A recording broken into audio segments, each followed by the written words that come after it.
ಮಾವಿನಕಾಯಿ ಸೀಸನ್ ಇದ್ದಾಗ ಮಾವಿನಕಾಯಿ ಚಿತ್ರಾನ್ನ ತಿಂದೇ ಇದ್ದರೆ ಹೇಗೆ? ಒಂದು ಒಳ್ಳೆ ಮಾವಿನಕಾಯಿ ಚಿತ್ರಾನ್ನದ ರೆಸಿಪಿನ ನಿಮ್ಮ ಜೊತೆ ಶೇರ್ ಮಾಡ್ಕೋತೀನಿ ಬನ್ನಿ. Hi all, welcome back to Kanasu cooking YouTube channel. ಎಲ್ಲರೂ ಹೇಗಿದ್ದೀರಾ? ಎಲ್ಲರೂ ಚೆನ್ನಾಗಿದ್ದೀರಾ ಅಂತ ಭಾವಿಸ್ತೀನಿ. ಬನ್ನಿ ಇವತ್ತು 10 ನಿಮಿಷದಲ್ಲಿ ಮಾವಿನಕಾಯಿ ಚಿತ್ರಾನ್ನ ಹೇಗೆ ಮಾಡೋದು ಅಂತ ನೋಡೋಣ. ನಾನಿಲ್ಲಿ ಒಂದು 4 ಟೇಬಲ್ ಸ್ಪೂನ್ ಆಗುವಷ್ಟು ಅಡುಗೆ ಎಣ್ಣೆನ ತೊಗೊಂಡಿದ್ದೀನಿ. ನಂತರ 2 ಟೇಬಲ್ ಸ್ಪೂನ್ ಆಗುವಷ್ಟು ಕಡಲೆ ಬೀಜನ ತೊಗೊಂಡಿದ್ದೀನಿ. ಇದನ್ನ ಒಂದು 5ರಿಂದ 6 ಸೆಕೆಂಡು ಫ್ರೈ ಮಾಡ್ಕೊಳ್ಳೋಣ.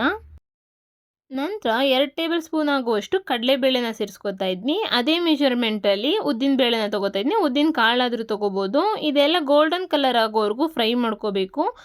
ಮೀಡಿಯಮ್ ಫ್ಲೇಮಲ್ಲೇ ಇದನ್ನೆಲ್ಲ ನೀಟಾಗಿ ಫ್ರೈ ಮಾಡ್ಕೋಬೇಕು. ಸ್ವಲ್ಪ ಕಡಲೆ ಬೀಜ ಎಲ್ಲ ಜಾಸ್ತಿ ಇದ್ರೇ ಚೆಂದ ಚಿತ್ರಾನ್ನದಲ್ಲಿ. ಅದಕ್ಕೋಸ್ಕರ ನಾನು ಸ್ವಲ್ಪ ಜಾಸ್ತಿನೇ ಸೇರಿಸ್ಕೊಂಡಿದ್ನಿ. ನೋಡಿ, ಈ ಕಲರ್ ಆದರೆ ಸಾಕು, ಪರ್ಫೆಕ್ಟಾಗಿ ಆಗಿದೆ. ಎಷ್ಟು ಚೆನ್ನಾಗಿ ಕಲರ್ ಚೇಂಜ್ ಆಗಿದೆ.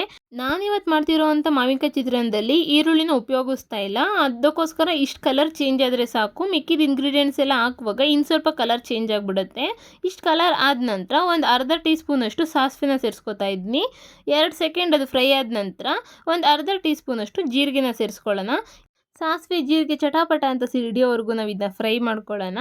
ನಂತರ ಖಾರಕ್ಕೆ ತಕ್ಕಷ್ಟು ಹಸಿಮೆಣ್ಸಿನ್ಕಾಯಿನ ಸೇರಿಸ್ಕೊಳ್ಳಿ. ನಾನು ಸ್ವಲ್ಪ ಹಸಿಮೆಣ್ಸಿನ್ಕಾಯಿ ಜಾಸ್ತಿನೇ ಸೇರಿಸ್ಕೊಂಡಿದ್ದೀನಿ. ಸ್ವಲ್ಪ ಹಸಿ ಕರಿಬೇವಿನ ಸೊಪ್ಪನ್ನು ಅಷ್ಟೇ ಜಾಸ್ತಿನೇ ಸೇರಿಸ್ಕೊಂಡಿದ್ದೀನಿ. ಯಾಕೆಂದರೆ ಈರುಳ್ಳಿ ಬೇರೆ ತರಕಾರಿ ಏನೂ ಸೇರಿಸ್ಕೋತಾ ಇಲ್ಲ ಅಲ್ವಾ, ಅದಕ್ಕೋಸ್ಕರನೇ ಸ್ವಲ್ಪ ಕರಿಬೇವು ಇದನ್ನೆಲ್ಲ ಸ್ವಲ್ಪ ಜಾಸ್ತಿ ಸೇರಿಸ್ಕೋಬೇಕು. ಒಗ್ಗರಣೆಲೆ ನಾವು ನೀಟಾಗಿ ಹಸಿಮೆಣ್ಸಿನ್ಕಾಯ್ದು ಹಸಿ ಸ್ಮೆಲ್ ಹೋಗೋವರೆಗೂ ನಾವು ಫ್ರೈ ಮಾಡ್ಕೊಂಡ್ಬಿಡ್ಬೇಕು. ಆವಾಗ ಗ್ಯಾಸ್ಟ್ರಿಕ್ಕೆಲ್ಲ ಏನು ಸಮಸ್ಯೆ ಇರೋದಿಲ್ಲ. ನೀಟಾಗೆಲ್ಲ ಇದು ಖಾರ ಬಿಡೋವರೆಗೂ ಫ್ರೈ ಮಾಡ್ಕೊಳ್ಳೋಣ. ಇವತ್ತು ಮಾಡ್ತಿರೋವಂಥ ಚಿತ್ರಾನ್ನ ನಾವು ದೇವಸ್ಥಾನದಲ್ಲಿ ಚಿತ್ರಾನ್ನ ತಿಂತೀವಲ್ವ, ಅದೇ ರೀತಿ ಇರುತ್ತೆ, ಅಷ್ಟು ಟೇಸ್ಟ್ ಕೊಡುತ್ತೆ. ನಂತರ ನಾನಿಲ್ಲಿ 2 ಗೆಡ್ಡೆ ಆಗುವಷ್ಟು ಬೆಳ್ಳುಳ್ಳಿನ ತೊಗೊಂಡಿದ್ದೀನಿ. ಬೆಳ್ಳುಳ್ಳಿ ಸ್ವಲ್ಪ ಜಾಸ್ತಿನೇ ಸೇರಿಸ್ಕೊಳ್ಳಿ ಈ ಚಿತ್ರಾನ್ನಕ್ಕೆ, ಅಂದರೆ ಮಾವಿನಕಾಯಿ ಚಿತ್ರಾನ್ನಕ್ಕೆ ಟೇಸ್ಟ್ ಅಂತೂ ಆಸಮಾಗಿರುತ್ತೆ. ನಾನು 2 ಗೆಡ್ಡೆ ಆಗೋವಷ್ಟು ಬೆಳ್ಳುಳ್ಳಿನ ಸೇರಿಸ್ಕೊತಾ ಇದ್ದೀನಿ. ಒಂದು ಮಾವಿನಕಾಯಿನ ಉಪಯೋಗಿಸಿದ್ದೀನಿ ನಾನಿಲ್ಲಿ, ಅದಕ್ಕೆ 2 ಗೆಡ್ಡೆ ಆಗುವಷ್ಟು ಬೆಳ್ಳುಳ್ಳಿನ ತೊಗೊಂಡಿದ್ದೀನಿ. ಇದೆಲ್ಲ ನೀಟಾಗಿ ಒಂದು 10 ಸೆಕೆಂಡ್ ಫ್ರೈ ಮಾಡ್ಕೊಬೇಕು. ನಂತರ ರುಚಿಗೆ ತಕ್ಕಷ್ಟು ಉಪ್ಪನ್ನ ಇವಾಗಲೇ ಸೇರಿಸ್ಕೊತಾ ಇದ್ದೀನಿ ನಾನು. ನೀವು ಸ್ವಲ್ಪನೇ ಸೇರಿಸ್ಕೊಳ್ಳಿ, ನಿಮಗೆ ಗೊತ್ತಾಗಿಲ್ಲ ಅಂತಂದರೆ ಹೊಸ್ದಾಗಿ ಮಾಡೋ ಅಂಥವ್ರು.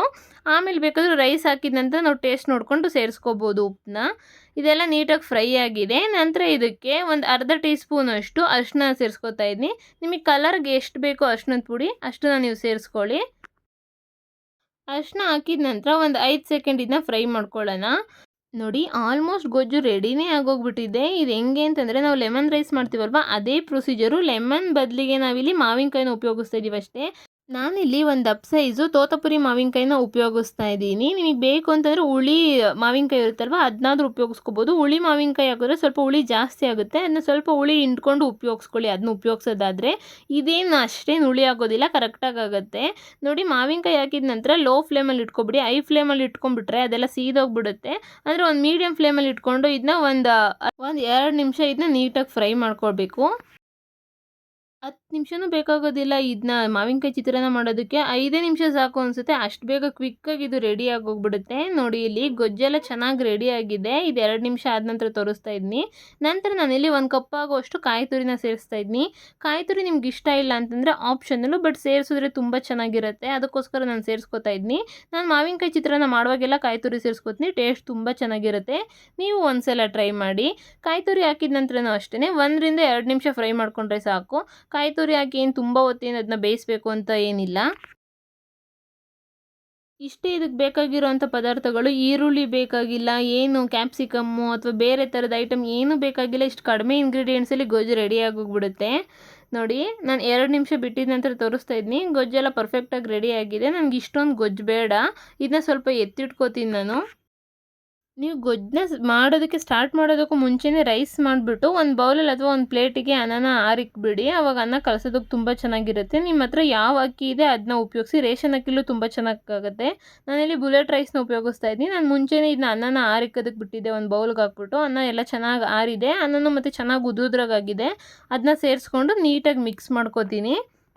ನಾನು ಮಾಡಿರೋವಂಥ ಗೊಜ್ಜಿಂದ ಸುಮಾರು 8 ಜನ ಊಟ ಮಾಡ್ಬೋದು, ಅಷ್ಟು ಗೊಜ್ಜನ್ನ ಮಾಡಿದ್ದೀನಿ. ಒಂದು ಪೂರ್ತಿ ನಾವು ಮಾವಿನಕಾಯಿನ ಉಪಯೋಗಿಸಿದ್ರೆ ಒಂದು 8 ಅಂದರೆ 7ರಿಂದ 8 ಜನ ಆದರೂ ಆರಾಮಾಗಿ ನಾವು ಊಟ ಮಾಡ್ಕೋಬೋದು. ಸೇಮ್ ದೇವಸ್ಥಾನದಲ್ಲಿ ಪ್ರಸಾದ ಕೊಡ್ತಾರಲ್ವ, ಆ ಥರ ಇರುತ್ತೆ, ಅಷ್ಟು ಚೆನ್ನಾಗಿರುತ್ತೆ ಈ ರೈಸು. ಒಂದು ಸಲ ಟ್ರೈ ಮಾಡಿ. ಬೆಳಗ್ಗೆ ಏನಾದರೂ ಕ್ವಿಕ್ಕಾಗಿ ನಾವು ರೈಸ್ ಮಾಡ್ಕೋಬೇಕು ಅಂತಂದರೆ ಮಾವಿನಕಾಯಿ ಸೀಸನಲ್ಲಿ ಈ ರೀತಿ ಟ್ರೈ ಮಾಡಿ. ತುಂಬ ಬೇಗ ಆಗುತ್ತೆ ಮತ್ತು ತುಂಬ ಟೇಸ್ಟಿಯಾಗೂ ಇರುತ್ತೆ. ನೋಡಿ, ನೀಟಾಗೆಲ್ಲ ಮಿಕ್ಸ್ ಮಾಡ್ಕೋತಾ ಇದ್ದೀನಿ ನಾನು ರೈಸ್ನ. ಈ ಟೈಮಲ್ಲಿ ಸ್ವಲ್ಪ ಕೊತ್ತಂಬರಿ ಸೊಪ್ಪು ಸೇರಿಸ್ಕೊಂಡು ನೀಟಾಗಿ ಮಿಕ್ಸ್ ಕೊಟ್ಬಿಟ್ರೆ ಒಳ್ಳೆ ನಮಗೆ ಮಾವಿನಕಾಯಿ ಚಿತ್ರಾನ್ನ ರೆಡಿನೇ ಆಗೋಗ್ಬಿಡುತ್ತೆ. ನೋಡಿದ್ರಲ್ವ ಎಷ್ಟು ಸಿಂಪಲ್ಲಾಗಿ ಕಡಿಮೆ ಇಂಗ್ರೀಡಿಯೆಂಟ್ಸಲ್ಲಿ ನಾವು ಮಾವಿನಕಾಯಿ ಚಿತ್ರಾನ್ನ 10 ನಿಮಿಷದಲ್ಲಿ ಮಾಡ್ಕೋಬೋದು ಅಂತ. ಹಾಗಾದರೆ ಈ ರೆಸಿಪಿ ನಿಮ್ಗೆ ಇಷ್ಟ ಆಗಿದ್ರೆ ಪ್ಲೀಸ್ ಲೈಕ್ ಮಾಡಿ, ನಿಮ್ಮ ಫ್ರೆಂಡ್ಸು ಫ್ಯಾಮಿಲಿ ಮೆಂಬರ್ಸ್ಗೆ ಶೇರ್ ಮಾಡಿ. ಮತ್ತಷ್ಟು ಈಸಿ ರೆಸಿಪಿಗಾಗಿ ಕನಸು ಕುಕಿಂಗ್ ಯೂಟ್ಯೂಬ್ ಚಾನಲ್ಗೆ ಸಬ್ಸ್ಕ್ರೈಬ್ ಮಾಡಿ. Thank you for watching. Thank you all.